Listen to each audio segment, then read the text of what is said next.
¿Qué tal amigos? Buenos días, bienvenidos a Lean con Amigos y Café. Estamos aquí. Hola amigos, mi nombre es Alfonso. Es un gusto estar con ustedes nuevamente y poder estar tomando un café con mis amigos.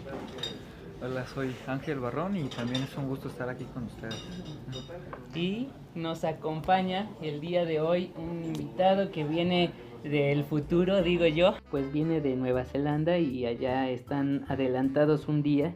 Nuestro invitado es licenciado en letras por la Universidad de Auckland en Nueva Zelanda. Estudió teología también en la Universidad Internacional de Carolina del Sur. Cuenta también con un diplomado graduado en teoría y práctica de la enseñanza. De 1959 a 1973 fue misionero en Bolivia. Allí se dedicó a la formación de iglesias, publicó comentarios del Nuevo Testamento, evangelizó en la selva boliviana, estableció 5 iglesias que al día de hoy ya han crecido hasta 300. De 1988 a 1999 fue profesor de Historia Eclesiástica y Nuevo Testamento en Seminario Teológico Centroamericano, el CETECA, en Guatemala.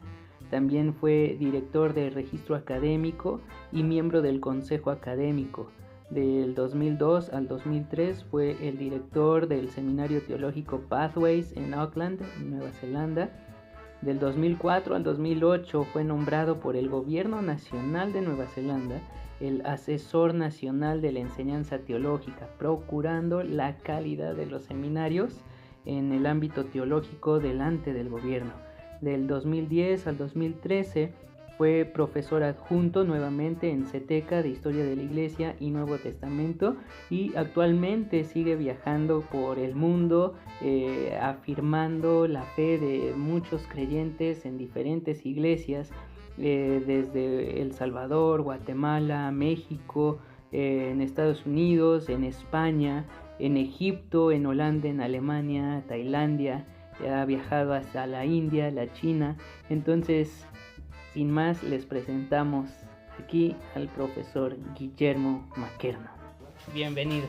Muchas gracias. Entonces, para mí es un gran gozo de estar otra vez aquí en México, entre mis amados amigos y todos ex estudiantes míos. Entonces, para mí un gran privilegio. Entonces, me siento orgulloso. Una de las cosas que a mí me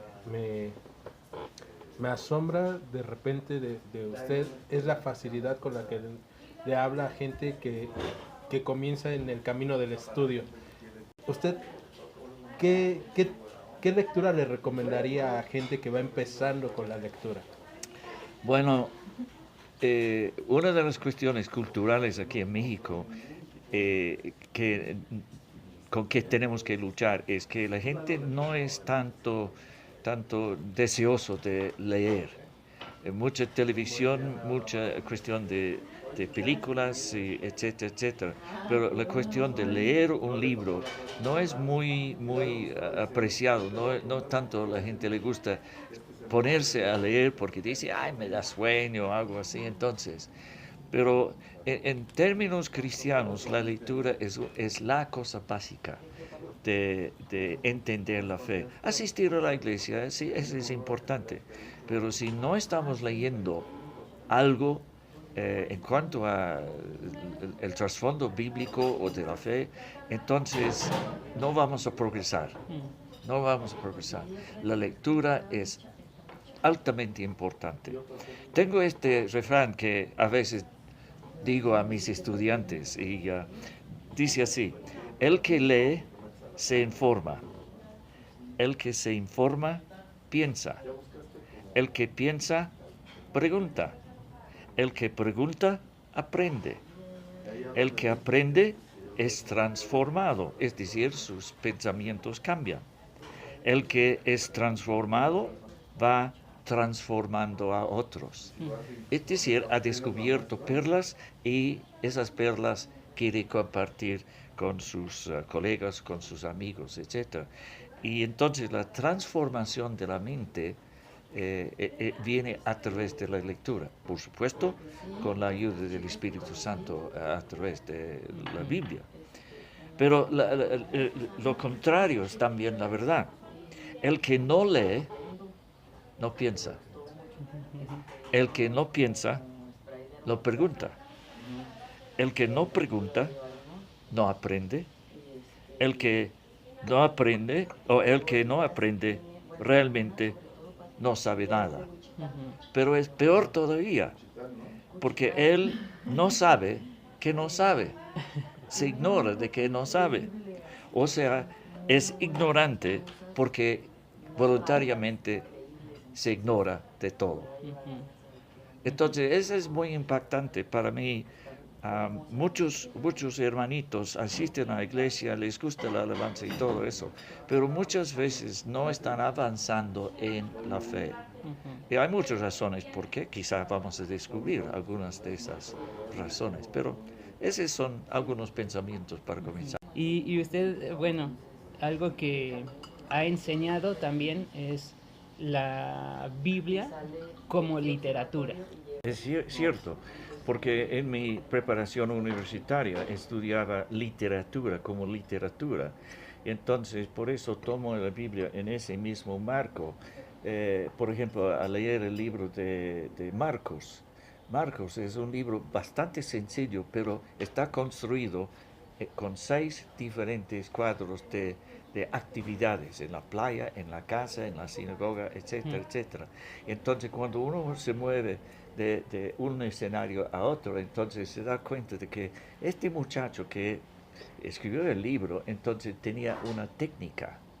Entonces, por eso las cosas no ocurren como si fuera garrabateando, etcétera, escribiendo por escribir, sino que hay una técnica en cada libro, en cada autor que escribe.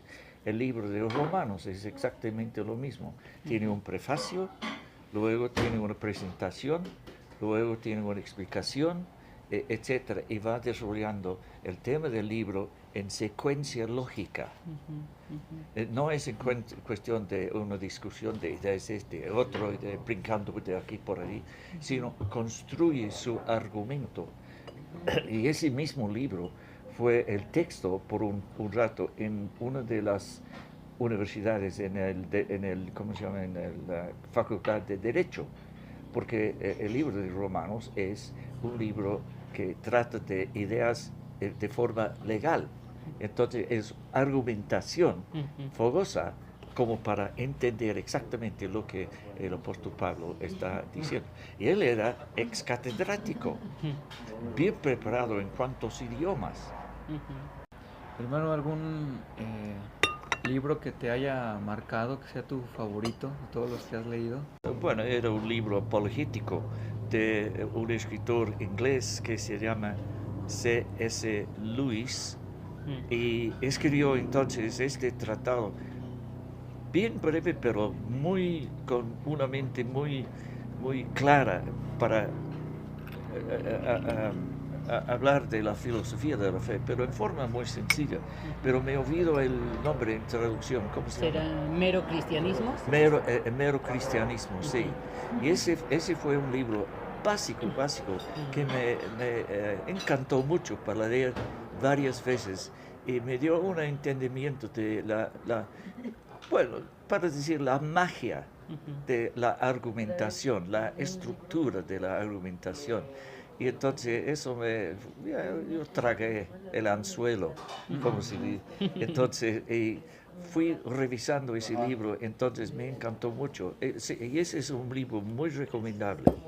Varios de sus libros he leído, pero ese es quizá lo más básico, porque era yo un muchacho, un mocosito, al principio en las cosas del Señor, y la lectura fue muy fácil, pero muy básico y mucho de sentido común en cuanto a lo que es la fe.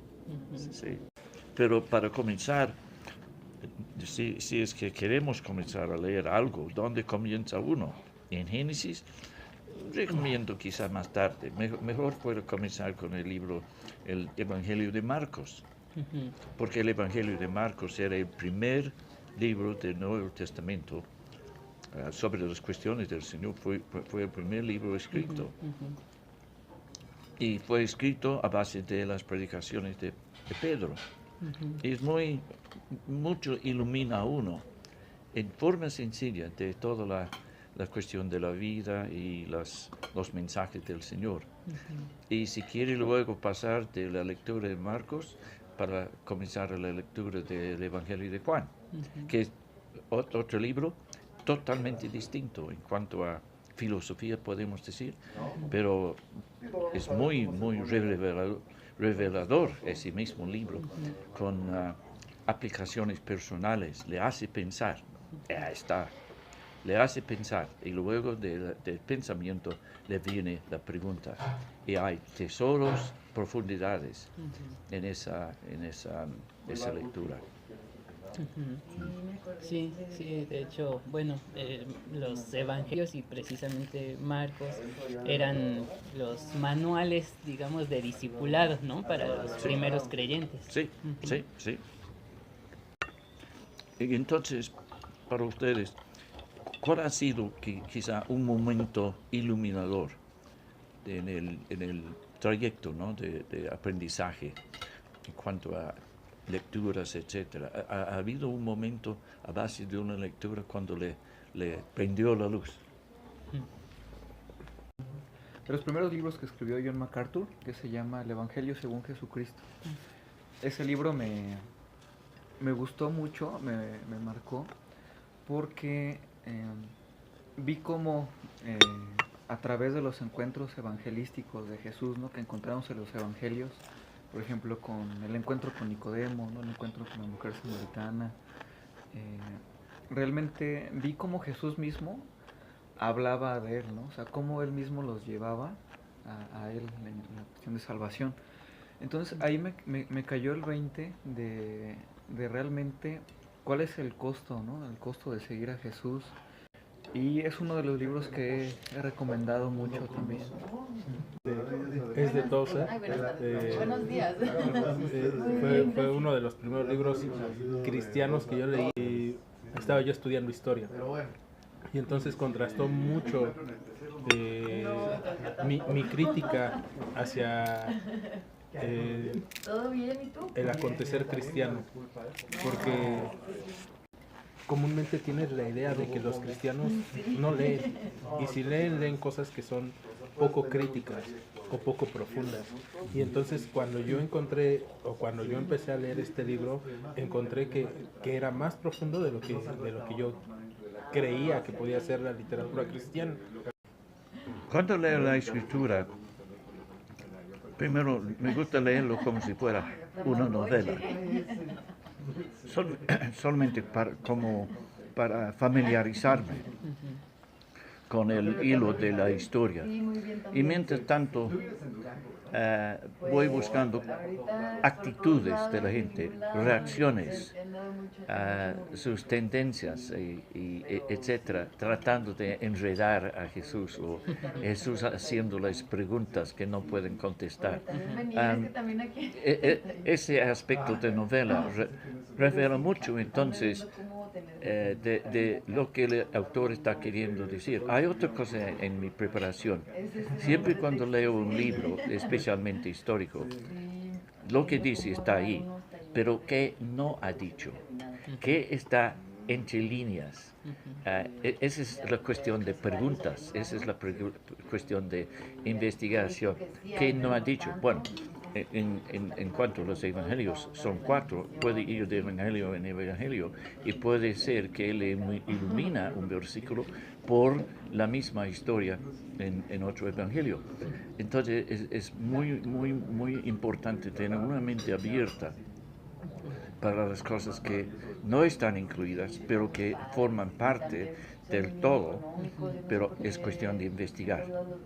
Y por eso la fe cristiana no es como otra fe que se memoriza, sino que la fe cristiana es para descubrir, es para investigar. Y entonces aguanta la crítica, aguanta la investigación, porque cuanto más que investiga, entonces tanto más va descubriendo, tal que la frescura del texto se aplica a situaciones hasta el contexto nuestro, 20 siglos después de haber sido escrito. En cuanto a lecturas, cuando uno viene al texto de la Biblia, muchas veces comenzando a leer, no estamos bien orientados, pero tenemos que recordar, este es un texto de hace 2000 años, pero aquí está todavía en el día moderno, 2000 después, leyendo como si fuera una cosa tan relevante como era en el primer siglo. Entonces, pero es importante tomar el contexto de ese primer siglo para entender cuáles eran los problemas, dificultades, necesidades que motivó al escritor. Una de las cosas que queriendo ser lector, puede hacer es comprarse un diccionario bíblico. No tiene que ser cosa grande, porque ahí están todos los nombres de todas las personas, eventos, etc. Y puede leer quién es este Timoteo. Entonces puede leer quién era él en el diccionario. Entonces eso es orientación, contestando preguntas. ¿Quién es? Entonces, ¿quién es Onésimo en el libro de Filemón? De Filemón? ¿Quién era Filemón? Esa es la idea aquí, el que aprende a hacer preguntas. ¿Quién es Filemón? ¿Quién era Onésimo? Entonces, Onésimo era un ladrón. Pero ¿por qué está ahí en la Biblia? Porque la Biblia es para gente santa. Entonces, ¿por qué está ahí un ladrón? Entonces, luego lee la historia de la carta a Filemón. Esa es una carta, una de las increíbles cartas de manipulación de la situación, porque Onésimo tenía sobre él la amenaza de la muerte por su dueño, Filemón. Pero Pablo entonces va en su argumentación tratando de suavizar el efecto de toda la emoción del robo. Entonces, un diccionario bíblico luego ayuda mucho para entender el contexto de quiénes son, de cómo son y qué causa. Entonces, la escritura, el escribir de cada carta. Entonces, ese es un libro básico, diccionario bíblico, que podría comenzar a fomentar. Claro. Sí, hay muchas herramientas, ¿no?, que se pueden utilizar, a las cuales se puede acudir, y es bueno y también necesario, ¿no?, que el creyente vaya formando su propia biblioteca, ¿no?, de libros tanto de espiritualidad, de devocional, de profundización de la Biblia, como comentarios, y los diccionarios, que son esenciales. Un problema que tengo en cuanto a toda esta cuestión de lectura, pasando la lectura, digamos, a la predicación. Muchas veces en iglesias he escuchado predicadores, francamente, predicando herejías, porque van tan locuaces en toda la rapidez de sus pensamientos, lejos del texto bíblico. No es una predicación de mucha emoción, gloria a Dios y todo, que satisface, sino abriendo el texto bíblico para predicar y hacer la gente entender. Sí.